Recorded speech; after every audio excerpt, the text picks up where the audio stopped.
उज्जैन के आगर रोड स्थित महर्षि चरक भवन में संचालित होने वाले मातृ व शिशु चिकित्सा इकाई का गुरुवार सुबह स्वास्थ्य आयुक्त सुदामा घोड़े ने निरीक्षण किया।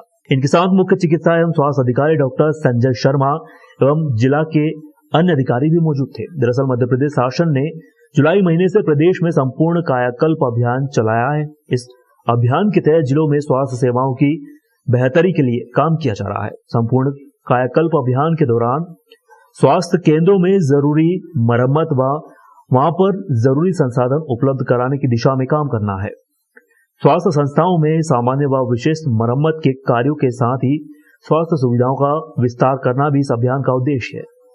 स्वास्थ्य संस्थाओं में सीटी स्कैन, पैथोलॉजी, कैंसर के रोगियों की कीमोथेरेपी, आवश्यक दवाओं की मात्रा में वृद्धि, डायलिसिस की सुविधाओं का विस्तार, उपकरणों व फर्नीचरों की उपलब्धता, टेलीमेडिसिन सुविधाएं, मरीजों के लिए हेल्प डेस्क व क्यू मैनेजमेंट सिस्टम जैसी महत्वपूर्ण सुविधाएं उपलब्ध करवाने की दिशा में यह अभियान महत्वपूर्ण रहा है। स्वास्थ्य संस्थाओं में अभियान के दौरान किए जाने वाले सामान्य व विशेष मरम्मत के कार्यों के लिए समिति का गठन किया गया था।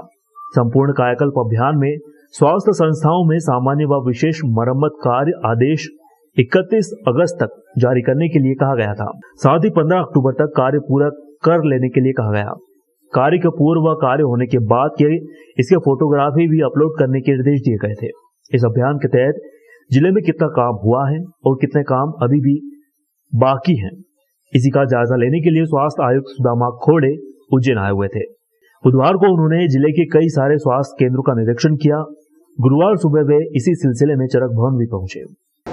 मध्य प्रदेश शासन द्वारा एक संपूर्ण कायाकल्प अभियान माननीय मुख्यमंत्री महोदय द्वारा प्रारंभ किया था।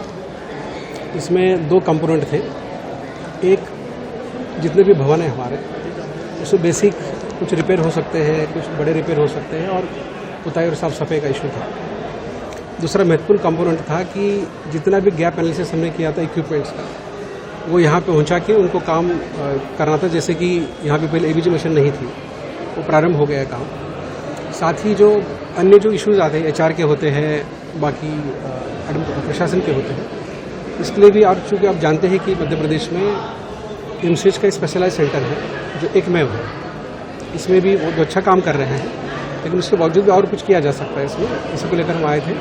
तो 2 दिन से दौरे पे हूँ और पीएचसी से लेकर डिस्ट्रिक्ट हॉस्पिटल की जितने भी वो हैं उनके साथ मेरी लगातार मीटिंग हुई।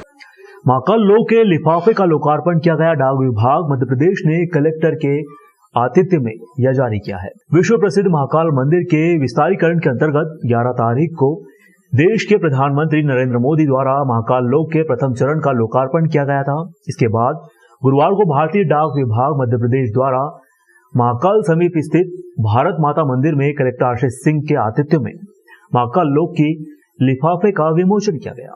लिफाफे के फ्रंट पर महाकाल लोक के चित्रों को प्रमुख रूप से दर्शाया गया है। ये लिफाफे आज ही प्रदेश के सभी पोस्ट ऑफिस में उपलब्ध होंगे।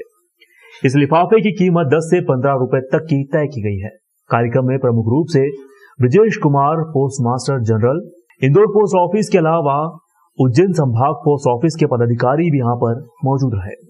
भारतीय डाक विभाग डाक टिकटें और प्रथम दिवस आवरण जैसे फर्स्ट डे कवर और स्पेशल कवर 3 तरीके के प्रोडक्ट्स को इशू करता है जब कोई महत्वपूर्ण चीज़ होती है। जैसा आपको विदित है, उज्जैन में अभी हाल ही में प्रधानमंत्री द्वारा ये जो महाकाल लोक का जो लोकार्पण किया गया है, उसको हम यादगार बनाने के लिए हमने एक विशेष आवरण जारी किया है आज, ताकि ये लोगों की स्मृतियों में और जो हमारे डाक टिकट संग्रहकर्ता होते हैं उनके कलेक्शन में ये स्मृति ऐतिहासिक रूप से उनके यहाँ पे रहे। और जहाँ पे भी डाक टिकट प्रदर्शनियाँ लगें उसमें इस आवरण को वो दिखाएंगे लोगों को। तो प्रयास ये है विभाग का, डाक विभाग का, कि जो भी हमारी सांस्कृतिक विरासत है, धरोहर है, उसके ऊपर हम कुछ न कुछ ऐसा करते रहें जिससे कि ये चीज़ें जनमानस में ताज़ा रहें और इसके बारे में लोगों को जानकारी मिलती है। देखिए, बहुत अच्छी बात है कि भारतीय डाक विभाग के द्वारा जो इनका उज्जैन संभाग है उनके द्वारा श्री महाकाल लोक के ऊपर एक जो कवर है लिफाफे का, उसका यहाँ पर लोकार्पण कराया गया है। और जिस भव्यता का ये पूरा श्री महाकाल लोक का निर्माण हुआ है, माननीय मुख्यमंत्री जी के विजन के अनुसार और माननीय प्रधानमंत्री जी के द्वारा जैसा भव्य लोकार्पण कार्यक्रम हुआ है, उसी कड़ी में डाक विभाग के द्वारा जो ये कार्य किया गया है उसका मैं बहुत स्वागत करता हूं और निश्चित रूप से इस महाकाल लोक के मैसेज को और यहाँ के पूरे जो प्लान है उसको जनता तक पहुँचाने में इससे बहुत मदद मिलेगी। पिछले कुछ महीनों पहले नागदा के चर्चित राकू चौधरी हत्याकांड के मामले में चश्मदीद पर बीती 11 से 12 अक्टूबर की रात्रि को नागदा के ही एक युवक द्वारा जान से मारने का प्रयास करने वहीं घायल करने के मामले में अखिल भारतीय मेवाड़ा गायरी समाज के लोगों ने गुरुवार को एसपी कार्यालय पहुंचकर एसपी को ज्ञापन सौंपा। दरअसल गायरी समाज के राष्ट्रीय अध्यक्ष राजू उर्फ राधेश्याम चौधरी पर नागदा के रहने वाले चेतन नामदेव ने जानलेवा हमला किया था। इसकी शिकायत लिखाने राजू चौधरी व उनके साथी नागदा पुलिस थाने पहुंचे। समाज के लोगों का आरोप है कि पूरे मामले को गंभीरता से न लेते हुए थाने के पुलिस कर्मियों द्वारा उन्हें बिना रिपोर्ट किए ही रवाना कर दिया गया। गायरी समाज ने नागदा पुलिस की निष्क्रियता पर आक्रोश जताते हुए उज्जैन पुलिस अधीक्षक सत्येंद्र कुमार शुक्ल के नाम एक ज्ञापन सौंपा। समाज के लोगों ने अपनी शिकायत में कहा कि आरोपी लगातार सोशल मीडिया के माध्यम से भी उन्हें जान से मारने की धमकी दे रहा है। समाज के लोगों के साथ नागदा विधायक दिलीप सिंह गुर्जर भी एसपी कार्यालय पहुंचे, वहीं पुलिस की कार्य प्रणाली पर प्रश्न चिन्ह उठाए।